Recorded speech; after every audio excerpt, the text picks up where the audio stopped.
my beautiful peeps, welcome to Thousand Island. This place is a beautiful place.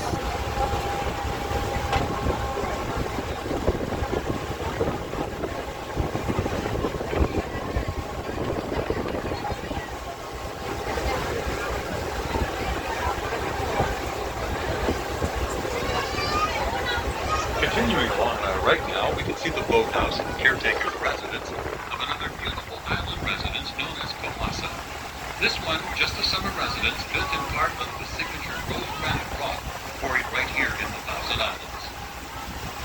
Tout suivant de la droite, nous pouvons voir le hangar à bateau et la résidence du gardien d'un autre magnifique domaine d'été insulaire appelé Cohasa, constitué en partie de granit rose signature extrait ici dans les mérites.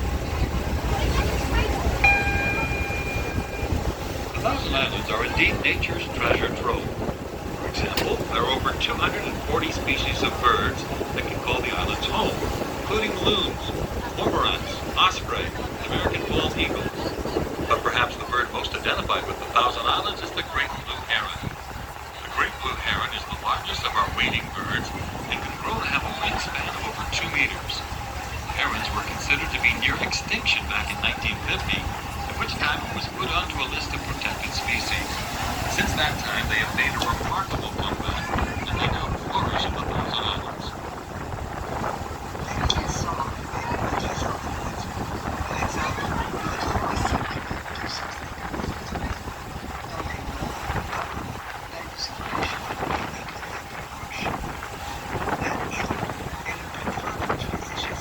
These intense and majestically proud birds. We frequently encounter one or more herons along our cruise route, so keep your cameras close at hand.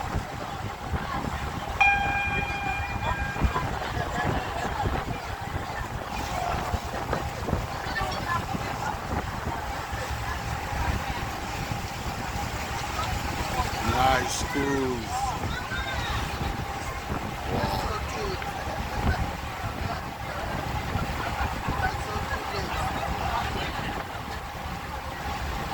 RV Highland looks good. RV Island, sorry.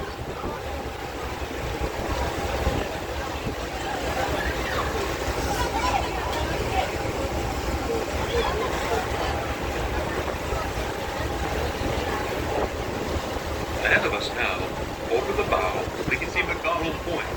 This is a popular place for scuba diving. There's said to be a wreck of an old British gunboat sunk in only 15 meters of water just off the point. Scuba diving is a popular activity for many island residents and visitors. There are dozens of major wrecks in the region, in addition to scattered historical artifacts and old bottles of whiskey. They were left over. Les zones closes en raison de leur inaccessibilité relative par les autorités. Now those road runners employ many interesting techniques in plying their trade. One such technique is tying water, salt, and smoke to canvas beach shacks full of whiskey before proceeding on the river. Then, if pursued by authorities, they would simply push them.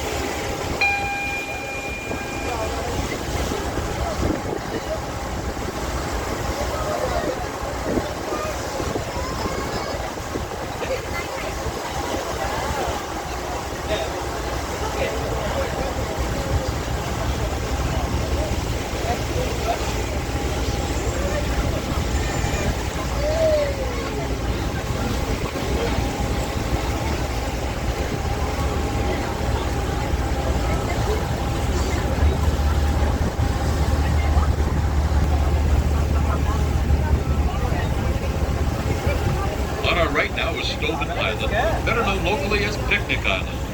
This side, as we pass, you can see the green and white sign demoting Stoughton as one of the islands of the Thousand Islands National Park. This island has been set aside by the Canadian government for public use and is to be preserved in its natural state for the benefit of this and future generations. À notre droite se trouve Stoughton Island, mieux connu localement sous le nom de Picnic Island. De ce côté-ci, vous pouvez voir le panneau vert et blanc indiquant que Stoughton Island fait partie du parc national d'Indigenous. Cette île a été consacrée à un usage public par le gouvernement canadien et est maintenant réservée dans son état naturel au bénéfice des générations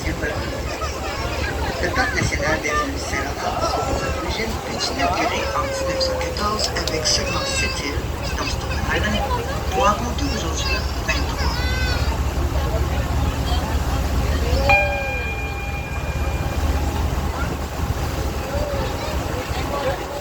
The St. Lawrence Islands National Park, as it was originally known, began in 1940.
A lot more island going down.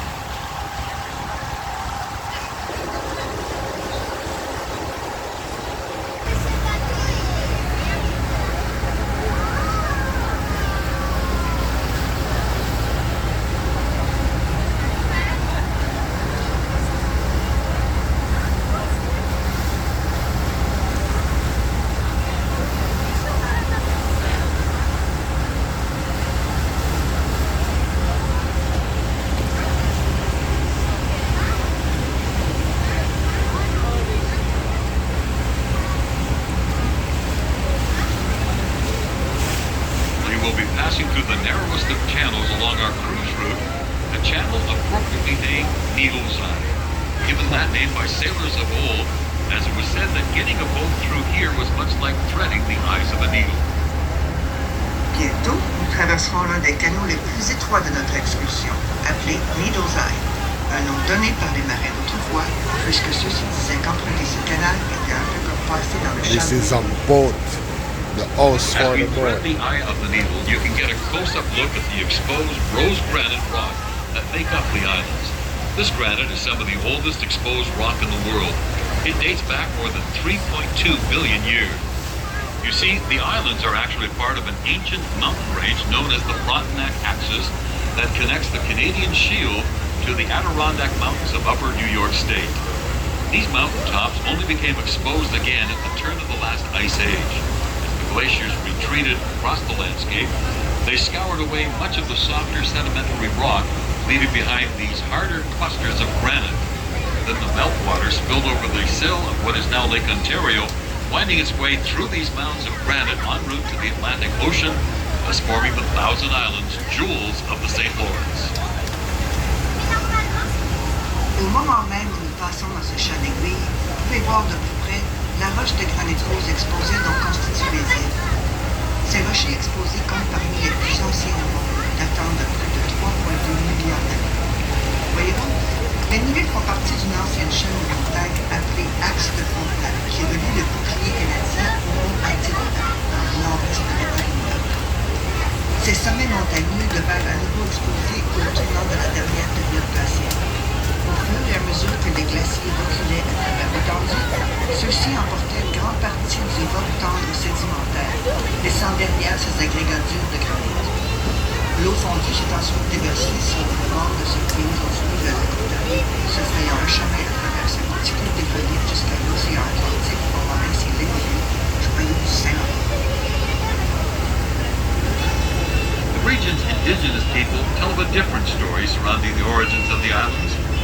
legends speak of two powerful gods, one good, another evil, who argued fiercely over who would rule this mighty river. The argument escalated into an earth-shaking combat.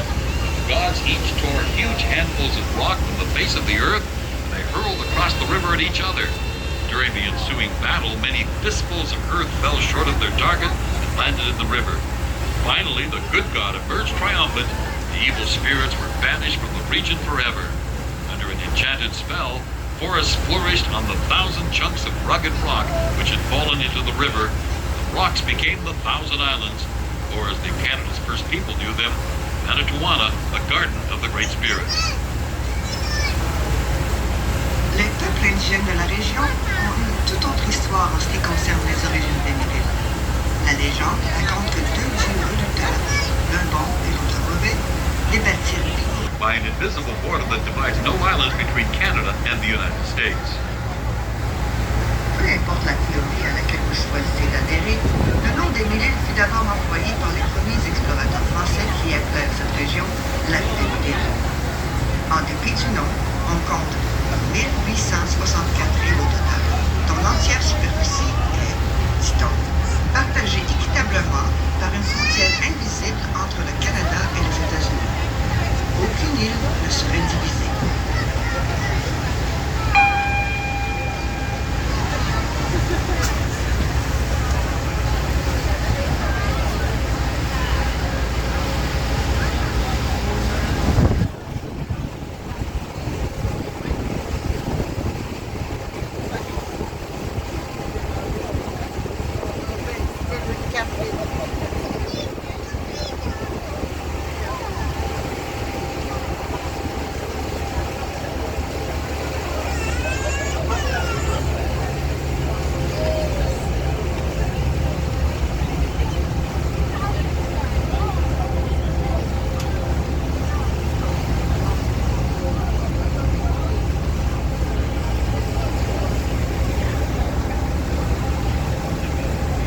Thousand Islands.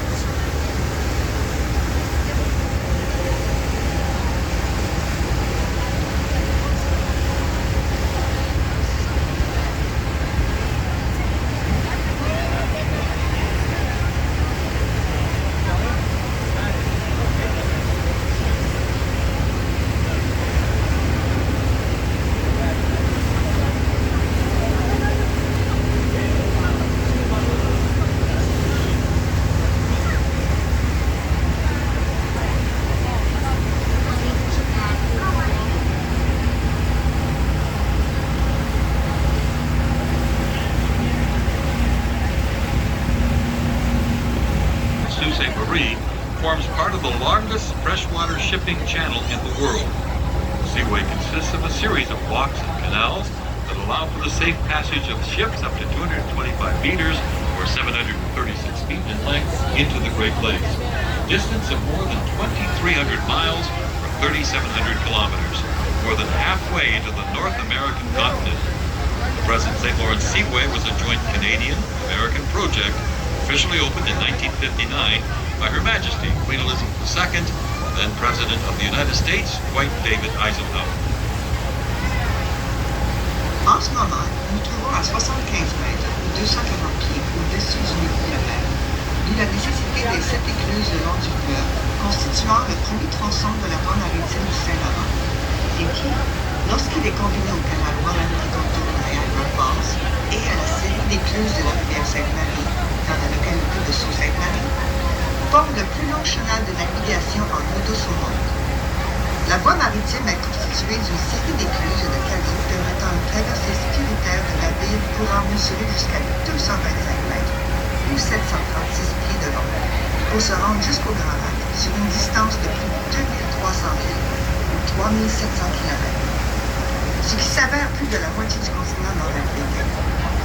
La voie maritime telle que présentée aujourd'hui est un projet réalisé conjointement entre le Canada et les États-Unis, dont l'ouverture officielle en 1959 fut marquée par la présence de Sa Majesté la Reine Élisabeth II et du président américain Dwight D. Eisenhower.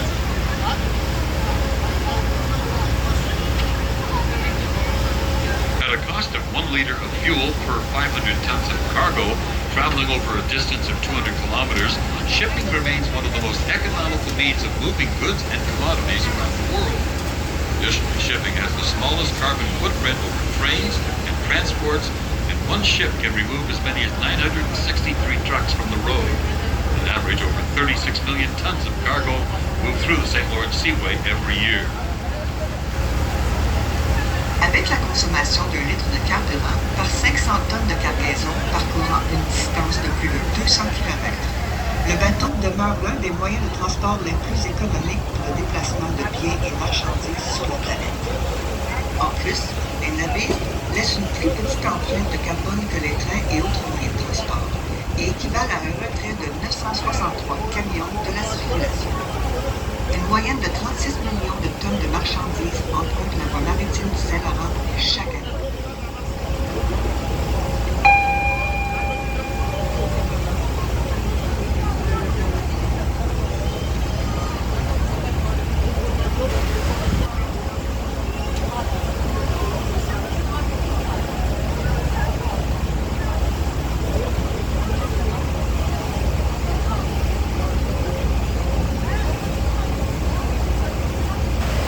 Tracing the naming of the islands has consumed many historians through time. In 1816, 3 centuries after Jacques Cartier gave St. Lawrence name to the river, Captain William Fitzwilliam Owen first charted and named the islands on the Canadian side of the river. First, he divided the islands into 13 groups, and to the easternmost group he gave the name Brock, to commemorate his fallen hero of the war, Sir Isaac Brock. To each island in the group there, he assigned names in honor of Brock's contemporaries, other officers who served under his command.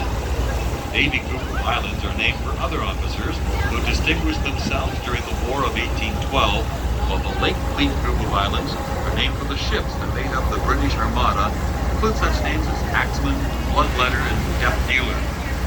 Over time, the nomenclature of the islands has changed, and now many islands go by several names, so to avoid confusion, each island has been issued a number for their official identification. Retrouver l'origine du nom de ces îles demanda énormément de temps à l'histoire. Alors, pour éviter la confusion, chaque île a reçu un numéro d'identification officiel.